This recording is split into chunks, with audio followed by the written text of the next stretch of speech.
Dining sening tanu joningdir.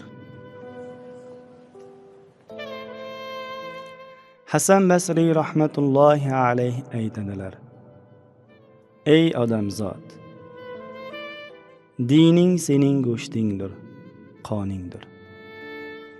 Dining salomat bo'lsa, tanu joning ham salomat bo'ladi.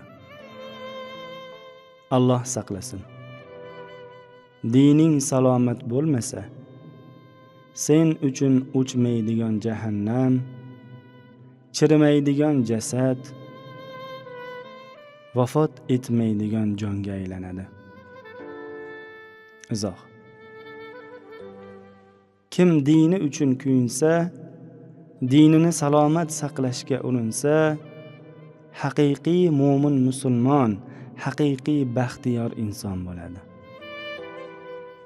Diningiz Alloh buyurgan amallarni qilib, qaytarganlaridan qaytishdir. Diningiz namoz o'qishdir. Diningiz zakot berishdir. Diningiz ro'za tutishdir. Diningiz halolni halol, haromni harom deb bilishdir. Diningiz Alloh va uning rasulini tanib, hammadan ko'proq sevishdir. Arzimagan shahvoniy narsa, harom nazar, behayo narsalar evaziga diningizni sotmang. Zinoning har qanday turidan ehtiyot bo'ling.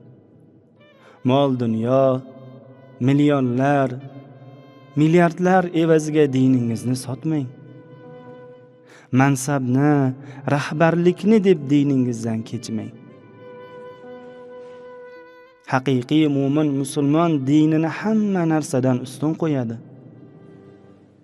Kasbini ham diniga, toat ibodatiga rioya qilib tanlaydi.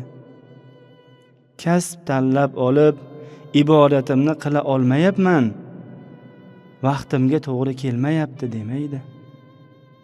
Aksincha ishlarini ibodat vaqtlariga to'g'rilaydi. Shunday odamlar borki, yaxshi yeb ichish, yaxshi kiyinishga qattiq qaraydi. Sog'lom bo'lish, badaniga oro berish, ko'ngil xushlik qilish uchun soatlab vaqt ketkazadi.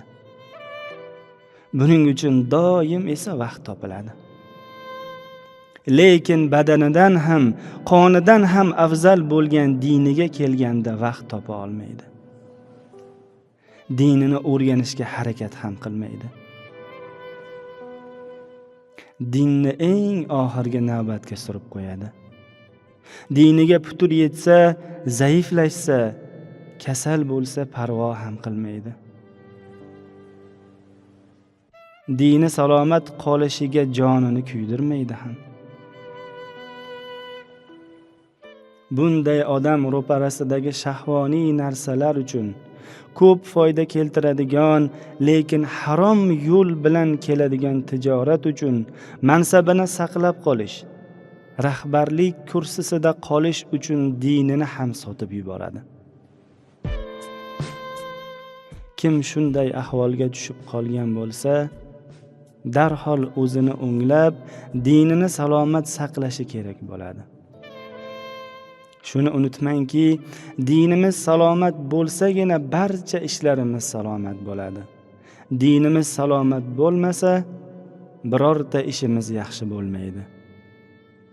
Bu dunyoda ham, oxiratda ham shunday bo'ladi.